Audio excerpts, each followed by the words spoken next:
My name is John Cullen, and I want to tell you a story. It's a story about a scandal, broken relationships, gossip, rumors, money, corporate rivalry, and curling. It's the story of Broomgate, how a single broom, yes, a broom, turned friends into foes and almost killed the 500-year-old sport of curling. It was a year I'd like to forget. Broomgate, available now. Frequency Podcast Network. Stories that matter, podcasts that resonate. Hey, it's Jordan.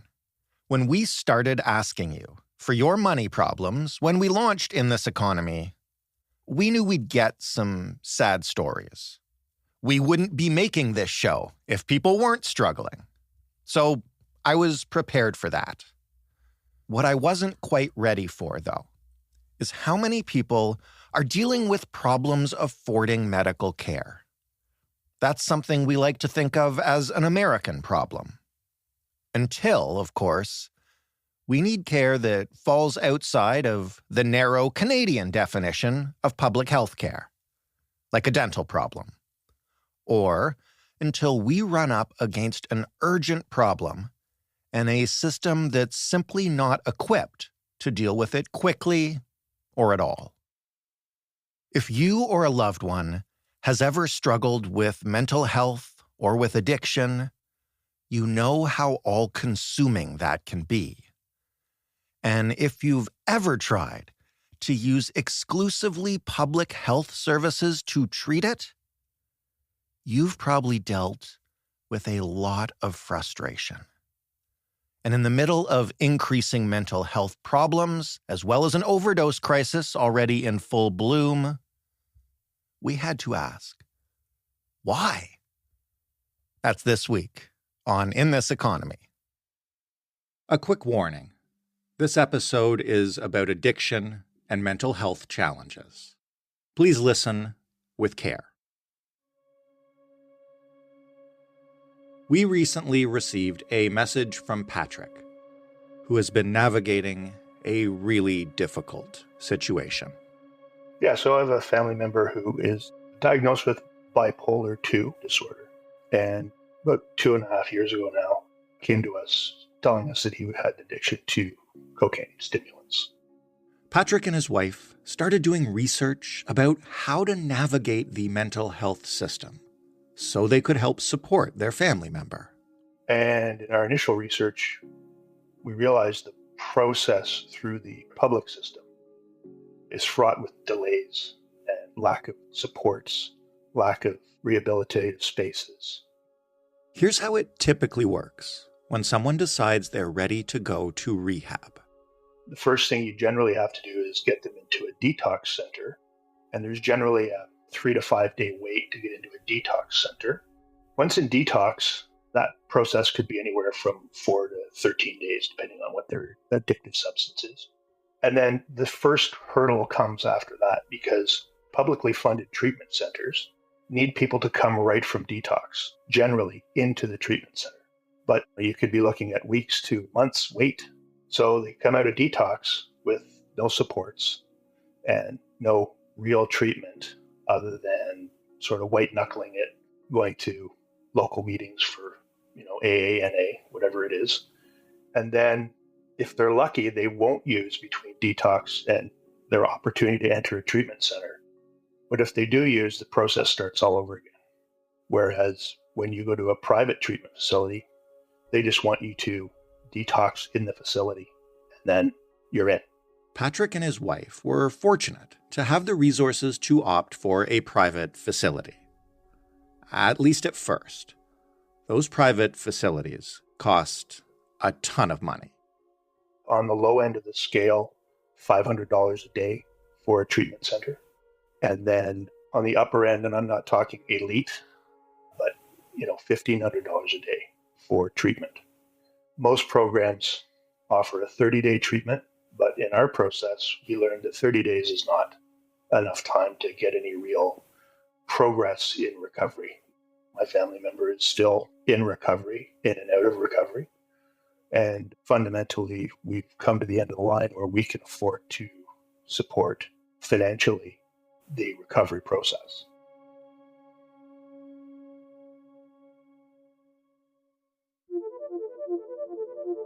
I'm Jordan Heath Rawlings. You're listening to In This Economy, where we help you understand the systems that create our money problems.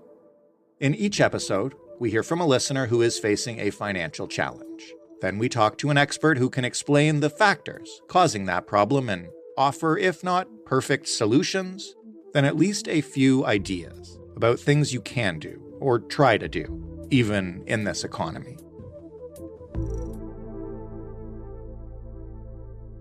Unfortunately, Patrick's story is far from unique. Wait times for publicly funded mental health facilities and the resources associated with them are longer than they have ever been in most parts of Canada. Nadeem Esmail has been a senior fellow at the Fraser Institute since 2010, where he has co-authored a number of studies on the healthcare system in this country, including one last fall called Mental Health Care: How is Canada Doing? That study looks at the state of Canadian mental health care in comparison to other countries around the world. So that's where we started our conversation. I think as we look internationally, what we find is the mental health care system largely reflects the performance of the general healthcare system. That is, we have limited access to services compared to other high-income countries with universal access healthcare, in spite of the fact that we put a larger proportion of our government spending into the mental health care system than other nations do. So, for example, we're 16th of 28 countries in psychiatrists, 15th in psychologists, we're 22nd of 28 in psychiatric care beds, and the median wait time for Canadians seeking mental health care is now up to 24.7 weeks, which is a remarkable delay for someone going through an issue. Where do you see the biggest gaps in terms of our healthcare system versus some of our peer countries that would place ahead of us in the rankings? Where are we really falling short? The issue in Canada is, as we see in so many discussions of healthcare, is access. We're certainly spending a lot of money on the healthcare system as a whole. In general terms, the Canadian healthcare system is one of the developed world's most expensive universal access healthcare systems. And as a share of government spending, Canadians are ranked fairly highly when it comes to how much money we're committing to mental health care. It's a little bit lower as a share of the total, but we're still a high spender overall. And yet what we find is these remarkably long wait times for access to psychiatric services, first to see a psychiatrist in the first instance, and then to receive the treatment that's identified and required. And that's in part a function, of course, of having very few psychiatrists relative to other countries. We just don't have the sort of resources one might expect, given all of the discussion we've had about how governments are going to commit to mental health care, put more money into mental health care, and all of the attention paid to the area. Why is that? I mean, is it just we still haven't thrown enough money at it, or are we not getting value for our money, or are we just failing to attract talent? Value for money in healthcare, or a lack of value for money in healthcare, rather, I think could be the Canadian motto for the healthcare system. It's really a raw deal for taxpayers who are paying for the healthcare because they're paying for a world-class healthcare system or a world-class universal access healthcare system. And yet patients are getting some of the worst access in the developed world when it comes to healthcare. And that appears to be just as true in mental health care as it is in general health care. Now, we have to be careful. The data are a little more limited when we're looking at mental health care systems internationally. But what we find broadly is that the Canadian approach is not dissimilar to those of any number of other nations in terms of what is covered and provided. But what we're doing is trying to deliver that approach with fewer doctors, with fewer hospital beds, with remarkably long wait times. The system simply isn't organized in a fashion or structured properly from a policy perspective in a fashion to get the value for the healthcare dollars we're putting in. And as a result, we're seeing Canadians with medium to high demands for mental health care in international comparisons receiving really not great access to the care that they need. When you say really not great access, maybe you could put that in more concrete terms for somebody who's listening right now and who is thinking of going to their doctor and coming out and saying, I'm really struggling with my mental health or I'm struggling with addiction. What kind of timeline might they be looking at in order to get into treatment and then get what they need? Between 2020 and 2022, on average, the wait from a general practitioner referral to see a specialist on an urgent basis, a psychiatrist, was about 2.6 weeks. Now that's up from 2 weeks in the early 2000s, so some deterioration. When we get to elective is when we really see those times stretching out. We're now up to 9.2 weeks to see a psychiatrist. That's the national median wait time between 20 and 22, whereas back in the early 2000s, we were down at 8 weeks. Then once you see the specialist, you of course need to move forward to treatment. And on average, that's taking about 15 and a half weeks. So in total, from general practitioner referral to treatment by a psychiatrist, the Canadian's waiting about 24.7 weeks now to receive that care. And that's up from 18.3 weeks in the early 2000s. We weren't doing really great in the early 2000s, but we're now nudging up to 6 months to get that medically necessary psychiatric care. That's a remarkable period of time to wait, especially knowing that we are committing to one of the developed world's most expensive universal access healthcare system.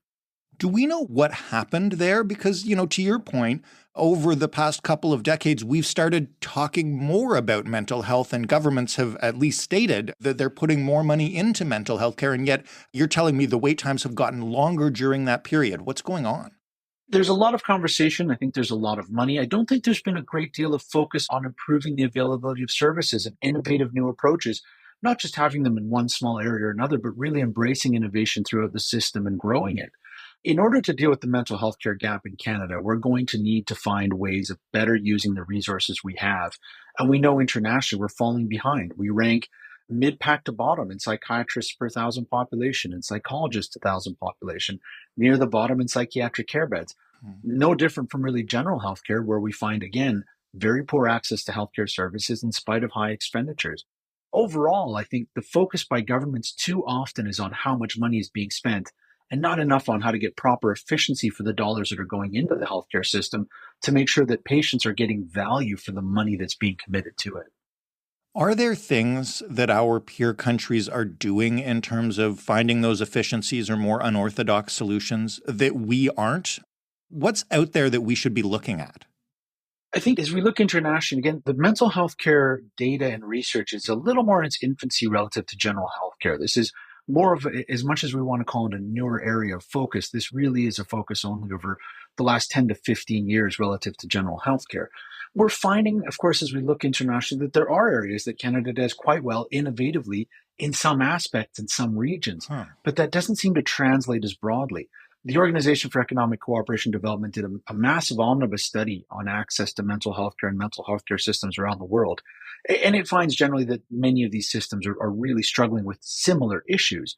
What we do know, though, is that Canada doesn't stack up particularly well internationally in terms of the resources available. And that's a larger problem.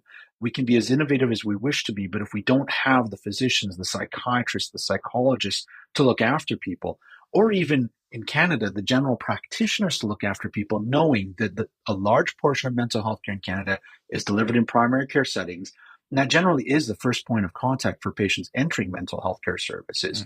We also have one of the least accessible primary care systems in the developed world. We need to have more physicians on the ground. That's a long-term plan as well as a short-term plan. We need to make better use of what we have now, and we need to get more physicians trained, reduce the restrictions on training in Canada, create opportunities for licensing physicians from other countries more easily than we're doing now, while still respecting that we need to maintain standards and quality and certain requirements. I think there's any number of different approaches here, but the reality that we must face as Canadians is we just don't have the doctors and the hospital beds that other nations do. We actually have more mental health nurses than the average nation, but when it comes to the physicians themselves, we're short. I'm Laura Palmer, host of Island Crime. Season 6, Sweethearts, is the story of 3 teenage girls who were all murdered in Victoria, Canada, within about 12 months. So she was scared. Something out there scared her. You've just created the playground where predators can really thrive. She was a 16-year-old girl. She was a sweetheart. Listen to Sweethearts at frequencypodcastnetwork.com or wherever you get podcasts. Find your frequency. When we cover the healthcare crisis on the other podcast that I host, The Big Story, one of the things we often find is that efficiency can vary wildly province to province. Is that the case in mental health care? And are there provinces that are doing, if not well, then better than the rest of them? I think certainly as we look across the nation, the mental health care system overall is really not doing so great. And a large number of researchers have had a considerable criticism for that program. Patients have been found to be subjected to significant delays in accessing physicians, specialists, and hospital services across the country. There's a lack of access to appropriate treatments. low rates of post-hospitalization follow-up, relatively poor access to care in rural areas, and a lack of practitioner-physician preparedness for dealing with mental health conditions and mental illness. And that's been found everywhere.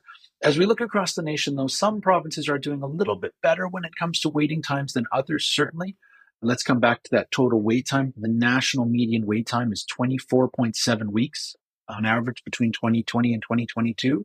That's as low as 12.6 weeks in Saskatchewan, where services appear to be a little more accessible than in other places, but then goes well over 27.7 weeks in Alberta, 24 weeks in Ontario and Quebec, roughly.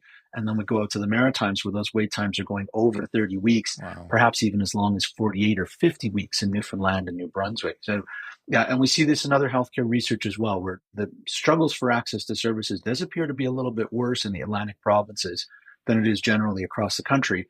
And generally speaking, we see fairly typical wait times in Ontario and Quebec, some provinces better than others. And even when we look at changes over time, some provinces have improved a little bit, Saskatchewan in particular. Manitoba has only deteriorated about 9% between the early 2000s and the early part of this decade. But when we look at larger deteriorations, again, let's look at New Brunswick, 35 weeks up now to 50, Nova Scotia, 20 to 34, Newfoundland, 21 to 48 now, much larger deterioration in other provinces. So certainly differences across the country, but I don't think anywhere in the country can we find a province that's necessarily doing what needs to be done here to ensure timely access to medically necessary care. What does this mean for younger generations? And I ask that knowing that there's a lot of research during the pandemic that's revealed, the negative mental health impact that A, the pandemic, but B, also climate change and potentially social media is having on kids and teenagers now. And I would imagine that the need for mental health services is only growing. What happens to this system without action?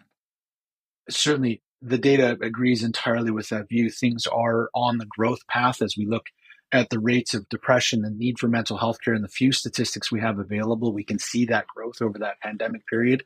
It's also an important reality to remember that mental illness and mental health concerns tend to have a higher prevalence among young adults and among the working young. It actually declines as you reach advanced ages. So this is fairly important for the Canadian population, which internationally tends to be quite young. If we don't do something about it, what will we see? We will see a continued lack of improvement. For example, perhaps in suicide rates. The Canadian suicide rate has been improving over time, but our rate of improvement has lagged that of the average developed nation with the universal access healthcare system. We also have higher than average rates of suicide among inpatients with a psychiatric disorder, which is something that should never happen. And yet we're not a leading nation. This is really a healthcare system that is not improving at the pace of others, that is not able to deal with what it's faced with now. And as you point out quite rightly, this is a population whose struggles appear to be increasing over time, in part due to a number of important external factors that we can identify. And we're going to need to sort this out. I don't know that any government has really come out with a great solution as yet, or really a great plan. I think we have some good attention being paid to the area, with different ministries now being refocused on the area with a lot of conversation about it. But that conversation is still back at the we want to do something and here's lots of money stage, not at the here's how we're going to deal with the fact that we don't have as many doctors as other nations stage. And I think that's where the planning needs to get to is real action plans, not just platitudes and money. Given the current situation, what do you recommend? And I realize you may not be a particular expert in this area, but what do you recommend people do if they don't have enough money to simply, pay out of pocket for more private services? How do they navigate what is available out there? What would you recommend? I think as it comes even to general healthcare, it's really about ensuring that you're an advocate for yourself as a patient. You're seeking out those resources that are available to you and advocating on your own behalf. Certainly, we know the primary care system is difficult to access in Canada, but there are avenues to get to it. And the Canadian model is not, in terms of broad coverage, dissimilar to that of a number of other models around the developed world. In fact, our general coverage would be pretty similar to the programs in nations like Belgium or Japan or Luxembourg or Norway or Switzerland. I mean, Canada's not an outlier. Canada is an outlier in accessibility, but certainly in terms of the broad approach, we're not an outlier. And in terms of spending, we're not low. The resources are out there, they are available. Certainly, there are challenges accessing them, but there is really no path other than, I think, to be an advocate and to seek out that care and to try different avenues, to try the doctor, to try the nurse practitioner. Canadians are more likely than residents of other nations to go to emergency for mental health care needs, possibly a reality from limited access to primary care. But again, there are avenues out there. It is a program that is not dissimilar to those in the other parts of the developed world. We just don't have the access that you would expect for the money we spend. In the bigger picture, and I do realize we could do an entire episode on this alone, if the problem is simply we don't have the resources, how do we get them? Where do we go to get psychiatrists and family care doctors that can actually address mental health? And are we planning on doing that? The physician to population ratio problem is an old story. It begins in the early 1990s when there was a concern there would be too many doctors by the early 2000s.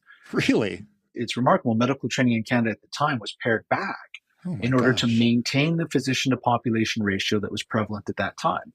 It's a governmental success story in the physician to population ratio that was prevalent at the time in 1993 was about 2.1 physicians per thousand population. And that was maintained throughout the period, in part by training not enough physicians to maintain it and then allowing international medical graduates to fill that gap. Unfortunately, what happens over this time is we find Canada moves from, in the 1970s, 1980s, being one of the highest physician to population ratios in the developed world, now to the early 2000s onwards, being one of the lowest physician to population ratios in the developed world.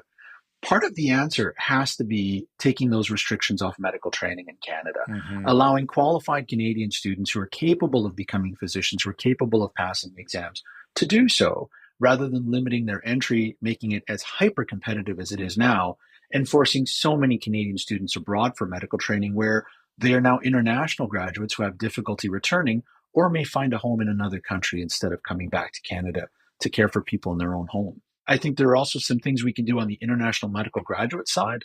Certainly, there would be some interesting avenues that might include mutual recognition of American or European physician certifications rather than asking them to recertify as Canadian doctors, simply accepting the European certification.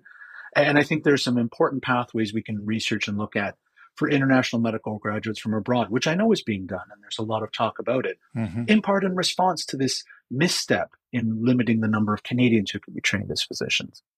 I didn't know that context. That's a new one to me, and I thought I'd heard it all about how we screwed ourselves with the medical system. It's a remarkable piece of history, and it comes from a belief at the time that if you had too many physicians, you would get what was called supplier-induced demand. That physicians would create demand for their own services in order to maintain their incomes. Now, that has largely been debunked over time, but the consequence for Canadians in terms of having so few physicians now is very real, and it clearly has an impact on their access to primary care services, and then further into specialist care. There's a little tweak on specialist care on the surgical side, and that is not only do we have long waiting lists for medically necessary services and a lack of access to them, we also have unemployed or underemployed surgeons in Canada who can't find appointments at hospitals so that they can practice their trade. The level of dysfunction in the Canadian healthcare system is remarkably high, which goes towards explaining how it can be one of the developed world's most expensive and simultaneously one of the developed world's least accessible universal access healthcare systems. And I think when it comes to mental health care, the sad reality is the mental health care system has not escaped that fundamental reality of healthcare generally. Last question then. You've mentioned a few times that there are things we could be doing that people are actually looking at, like international certification, that ministries in various provinces have started to focus on mental health. Are you optimistic we are starting to get serious about this? What do you see, not only in the data, but in terms of what you hear when you talk to people in the field about how realistic we're being in terms of fixing this? I think the drive is there to fix it. And certainly I don't think anyone's out there saying we don't want to.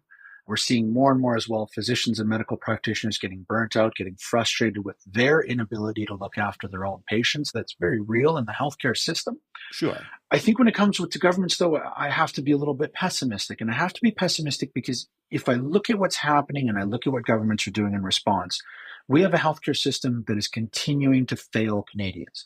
It is failing them on a day-to-day basis in terms of delays in access and services, in terms of not being able to get them the right service at the right time for their need, and ultimately leaving them with both lost time and productivity while they're waiting and potentially worse outcomes from what they were ailing from because we never got to it the way we were supposed to or the way we could have, knowing that medical technology and medical knowledge would have allowed us to treat that individual.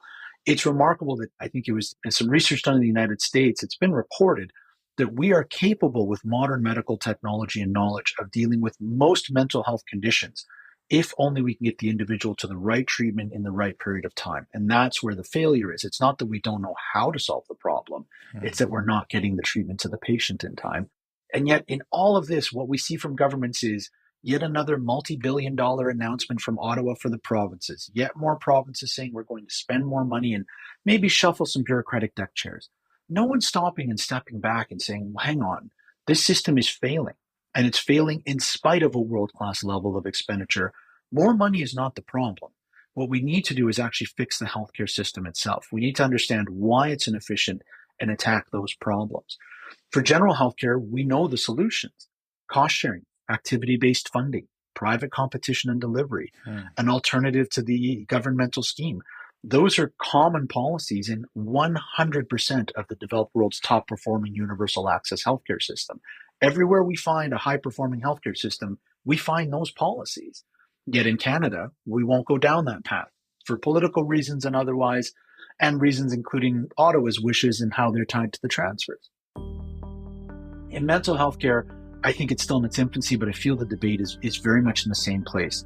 It's a lot of platitudes and a lot of money without any real concrete action to admit the system isn't working today, we need to do something about it, and then to embrace approaches that are different from what we're doing now in the search of a better answer for Canadians.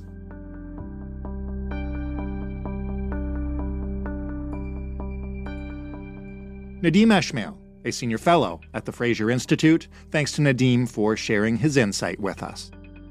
And thanks to Patrick for sharing a really tough story that inspired this episode. And we send all our best to you and your family.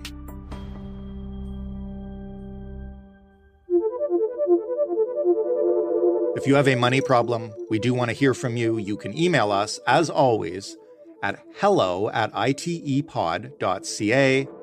You can also call us and just talk to us. Leave us a voicemail at 416-935-5935. We don't need you to give us your real name. We do need your real numbers, the numbers around your financial problem, and especially the phone number, so we can get back in touch with you if we want to take on your episode suggestion. If you like this show, if you want more of this show, you need to share it with your friends and tell your friends to listen and share their money problems as well. We are only as good as the things we can help you with. So give us whatever you've got, and you can also like and rate and review and follow and all of those things, whatever your favorite podcast app allows you to do. And that will help our show reach more people. I'm your host and executive producer, Jordan Heath Rawlings. This episode was written and produced by Marshall Whitsitt, Allison Broverman, and Stephanie Phillips. The sound design was done by Christy Chan. Mary Jubrin is our digital editor. Diana Kay is our manager of business development. Together, that makes us the Frequency Podcast Network, and we are, as you may know, a division of Rogers. Thanks again for listening, and we'll talk next week on In This Economy.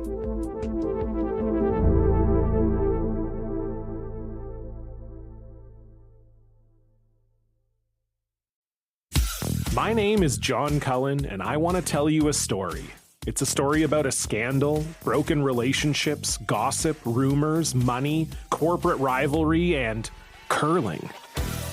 It's the story of Broomgate, how a single broom, yes, a broom, turned friends into foes and almost killed the 500-year-old sport of curling. It was a year I'd like to forget. Broomgate, available now.